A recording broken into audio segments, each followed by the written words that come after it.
So I want to talk about envy as a launch point for elevating your potential.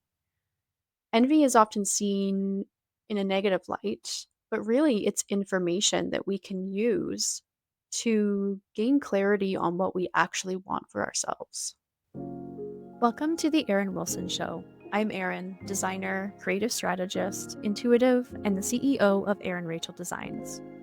This is a space for reflection, insights, and storytelling, with the intention of giving you the keys you need to unlock your creative potential and become the creative CEO of your own life. Hello. For those of you who have been following along, you know that I have been feeling a call to visit France. And for those of you who are just tuning into this episode, I've been feeling a call to go to France. Just something that has appeared as an intuitive feeling for at least a few months now. And so I've just been being curious about it, sitting with it, seeing how it feels on my body. And I had asked the universe for some sort of invitation to bring me there. And then in a previous podcast episode, I reflected further on it and thought, maybe the strong pull to go is the invitation itself, and that going back to my first episode talking about betting on myself, it's on me to just go for it and make it happen and to feel the fear and do it anyways. And so I'm going to France in October of this year. A couple of months ago, I came across the concept of an artist in residence program, and I had never heard about it before. And as soon as I saw it, I was like, I have to know what that is. What does that mean? How do I do one? And so I started looking into it, and I thought it was really interesting. There's some programs out there that are partly funded, fully funded, depending on, financial aid needs, or there's different circumstances. But there's also lots of self-funded artist in residence programs out there. And I thought it was really interesting. And then it kind of fell to the back of my mind, carried on with life. And just in the last couple weeks, I felt called to look deeper into that again. And again, I've been feeling so called to go. And I asked my family if they wanted to go to France with me. I asked my husband, Matt. I asked a couple friends. And my friends were like, yeah, sure, let's do it, which was super, sweet of them. And I think it would be amazing to travel to Europe together. But when I was really, really honest with myself, I knew that I was feeling the call to go on my own.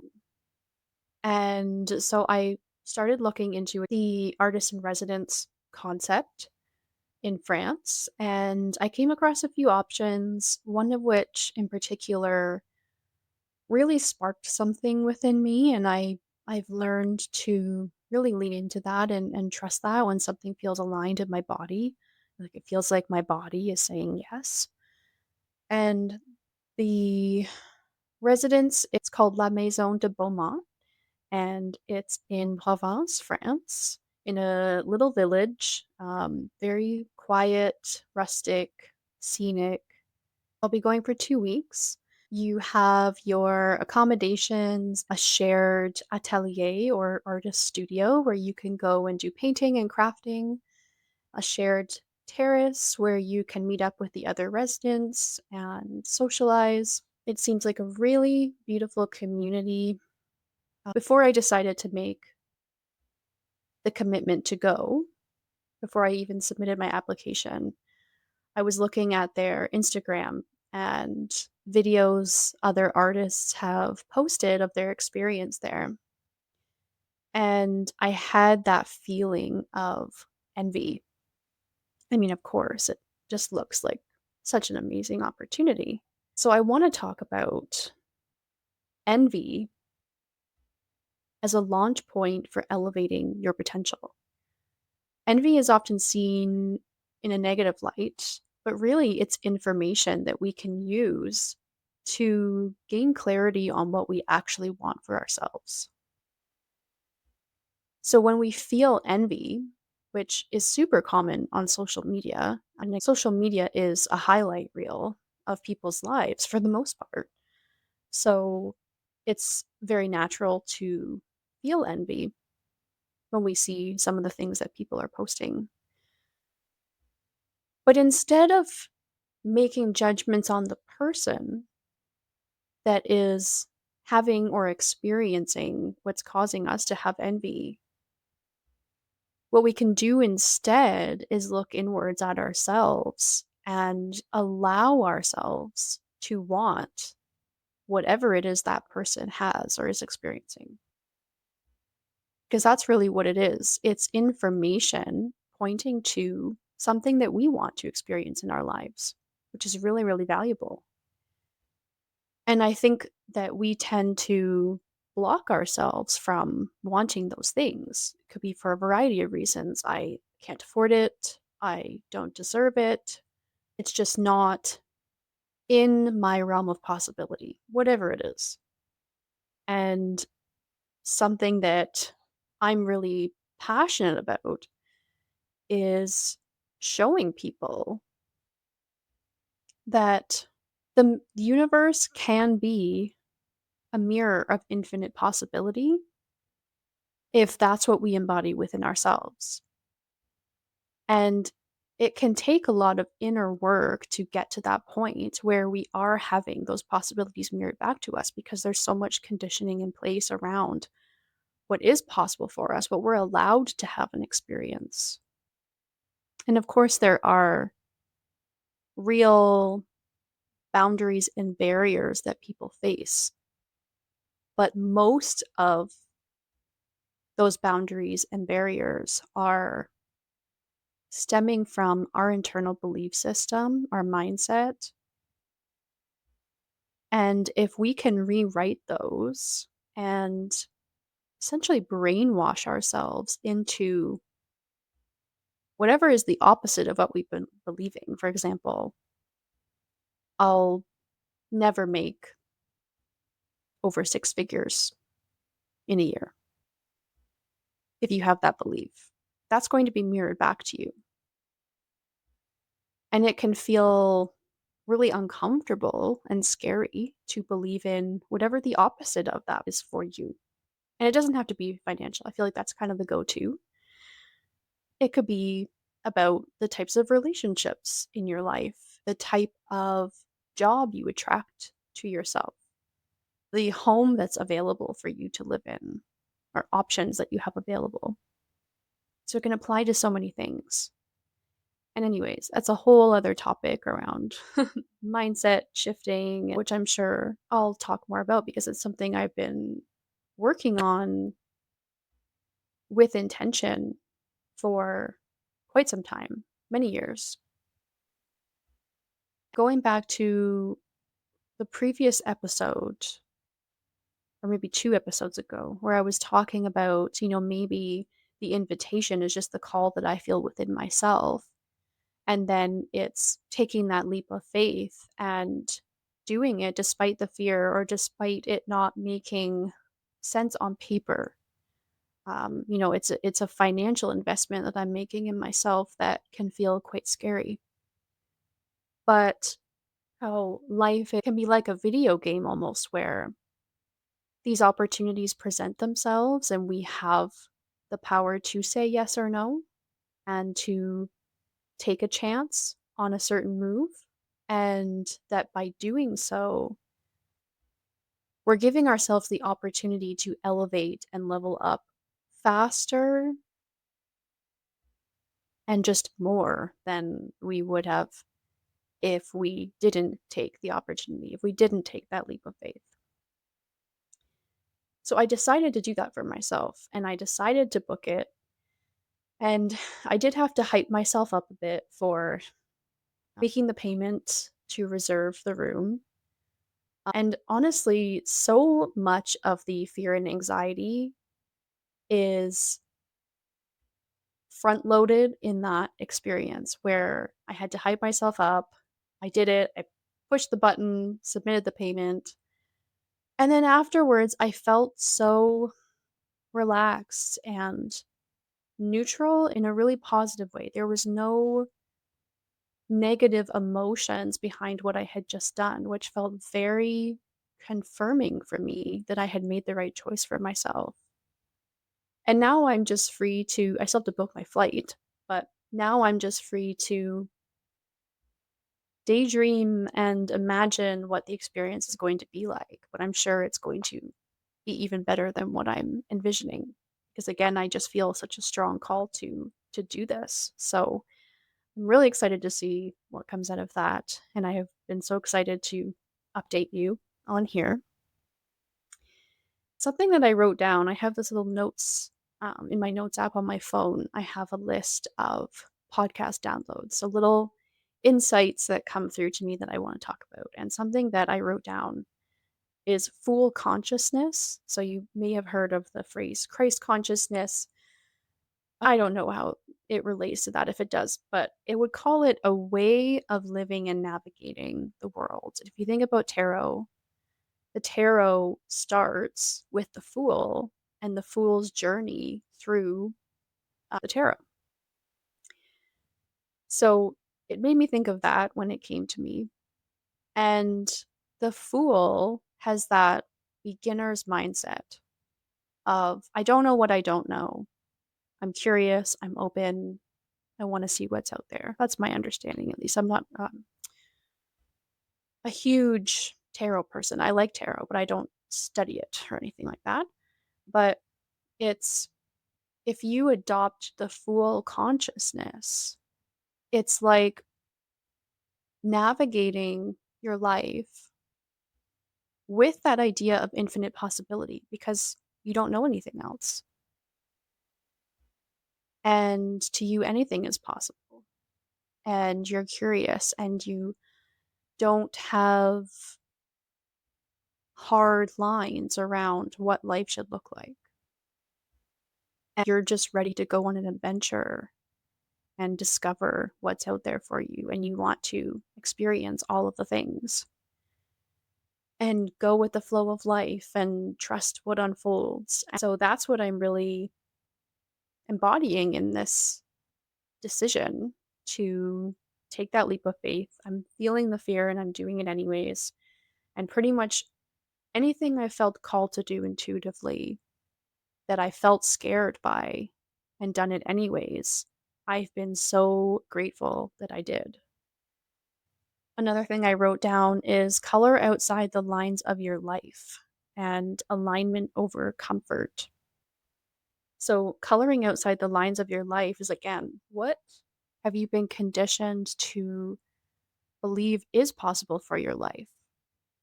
And what would coloring outside of those lines look like? If you could have, be, or do anything, what would that look like? And it can be so uncomfortable to envision those things right to begin with. But then to even allow ourselves to indulge in the possibility of those things coming to fruition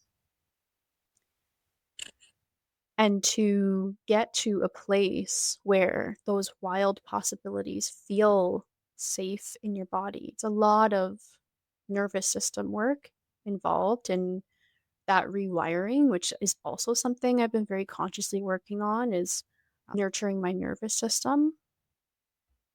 I've realized how critical that is for me. I think it's critical for everyone. So that's something I've been working on to feel comfortable with growth and to keep my body on the same page as my heart and my mind, where they can be quite ambitious and believe in those massive possibilities. And my body is more like, oh, but I don't know, that feels unsafe, that feels scary, because our body, those internal instincts are designed to keep us safe. So actively supporting the nervous system, which can be done in a variety of ways, and everyone's different in what works for them, but actively doing that while dreaming big about all the possibilities that could unfold for you helps reduce the gap between you and those possibilities. It brings them closer and closer until suddenly they're there in your existence. That is your reality. It's all super cool, super exciting. And I've been really loving learning more about nervous system work and that mindset rewiring, timeline shifting, quantum leaping. Not an expert in all of that by any means, but I do feel like some of the, or a lot of the decisions I've made to bet on myself in recent years has allowed me or enabled me to exist in a reality that is so different from where I started and so much more in alignment. Going back to alignment over comfort. For example, me submitting my application to the residency program, doing the interview, and once they said they would love to have me to then submit the payment to hold my room, it wasn't comfortable, but it felt aligned. So that's a big cue for me to lean into that and do it anyways. I also wrote down aligned fear is a sign of growth and that you're about to level up. So I do firmly believe that to be true. So that's my big update. And something I want to do as well. I'm a big Oracle card fan. And I want to pick a card now and see what comes up, how it relates to what we've talked about today. In addition to, I would love to leave you with the encouragement to A, daydream about if the universe is just infinite possibility. What possibilities do you want to close the gap between you and that possibility? And it could be absolutely anything. Don't give yourself a ceiling because there is no ceiling in this exercise. And to B, consider doing some conscious and intentional nervous system support while you continue to daydream about these possibilities and to kind of try them on in, visualization. Think about how does it feel for you in your body, in your mind, in your heart when you imagine yourself experiencing these possibilities. And then C, to, of course, with a healthy amount of discernment and whatever support you need, to take a leap of faith on something that you feel a strong internal call, that sense of intuitive alignment to do and to take a chance on yourself and on that possibility.